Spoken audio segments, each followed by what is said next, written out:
sessions and send them also to hands-on care for confirmation of their status and management.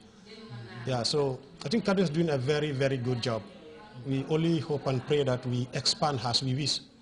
With the present management, I think we have we call them ambitious, because I think they want to spread more, and we hope and pray that this thing is really actualized and we got it as we really dreamt of. It's a fertile dream. Mm-hmm. In fact, I wanted to ask you, what will your dream, your future, what do you think this can be tomorrow? Yeah, we of course, with what we are doing, we are fine with, but whenever you are doing something, you always want to improve. Mm-hmm. So if facilities are available, materials, resources, we would want to maybe step out to reach more communities. Yes, of course, and see whether we can cover more areas as we propose, though we have only clinics on 4 days in a week. Mm-hmm. So, but with other programs, we want to cover more area, if possible, if in the whole the entire West Coast region. And the clinic is open to all, irrespective of where you come from? Yeah, the clinic, we even get people even from Brikama, which is a major town. Women come here to register for antenatal visits. So we take that there's no discrimination where you come from. If you are living next to a major health center and you decided to come to a mobile clinic, we welcome you. So we have no problem with that, and we take everybody on board. Yes. With cases that we can't manage in our level here, they are referred to major health centers or facilities. So when do you come here, and what are the other villages that you go to? We normally come to Kitty itself here, this station, every Thursday for 1 month. And we go to our station for 4 clinics. We go to Mandwar, Kuloro, Samakunda, and Kitty. Every week we go there per month. And you have been doing this since 1988? I started working with the sister, the first sister I started working with, Sister Catherine Ford, in '89. That time we are running the clinic at Daslami, Katong, Berending, and Kitty itself. Yes, it is very, very good, and it has paid a dividend really, because awareness is one tool to fight certain conditions. And this is, you need to talk to people, tell them what this meant and how to avoid it, how to fight it. So in terms of pregnant women coming to the clinic, it's a necessity. And we think they are responding in larger numbers. Because in just recent time ago, you can see pregnant women, they get pregnant, but they don't come to the clinic until delivery.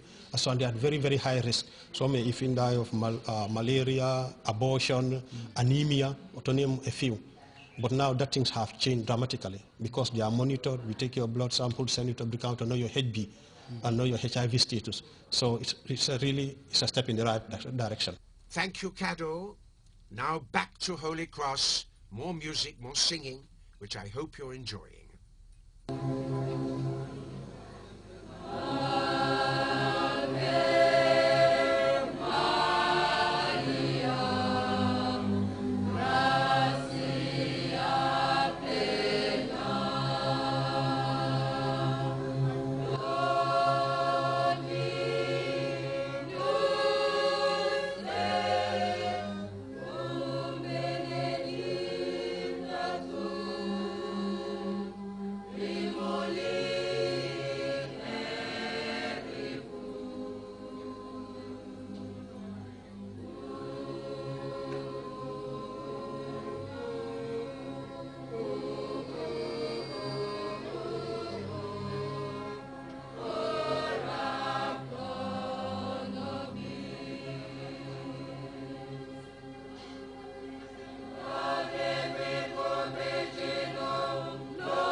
Thank you, Holy Cross Choir at Bruceby.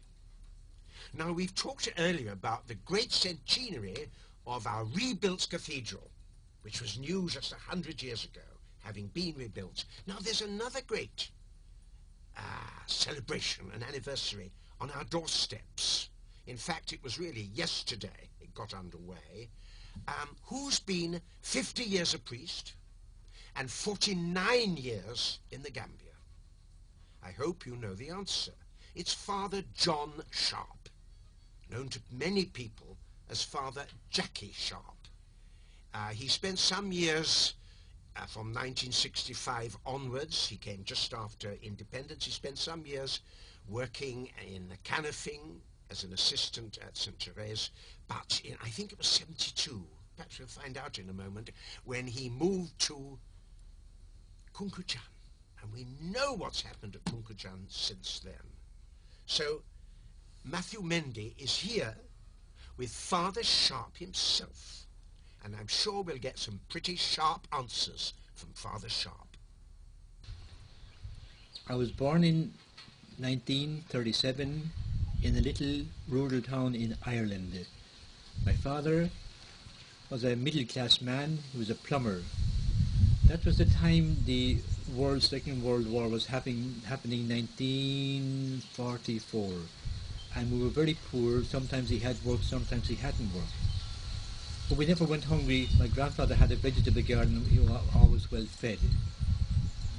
When I finished my primary school, ready to go into secondary school, both my parents died within a year of each other. It was myself and my two other brothers and my younger sister. And we were left there.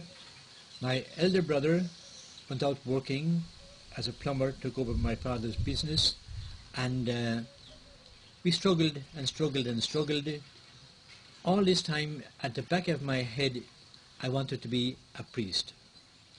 Now, there was no home care for us that time, no guidance, but we got on because we got a great training in our early days from our parents, especially devotion to our Blessed Lady.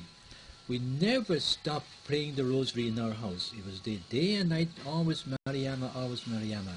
And that got me through the hard years of my life, into middle school, secondary school, difficult.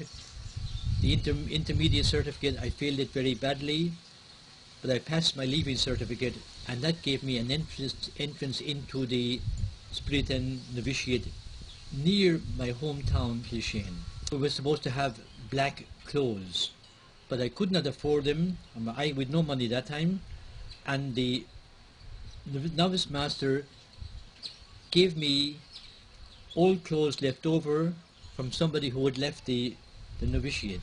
So I began with wearing one pair of fukujai from a very early age. In my secondary school years, I worked in a bakehouse during the holidays. I worked as a plumber's assistant during the holidays. I worked as a carpenter.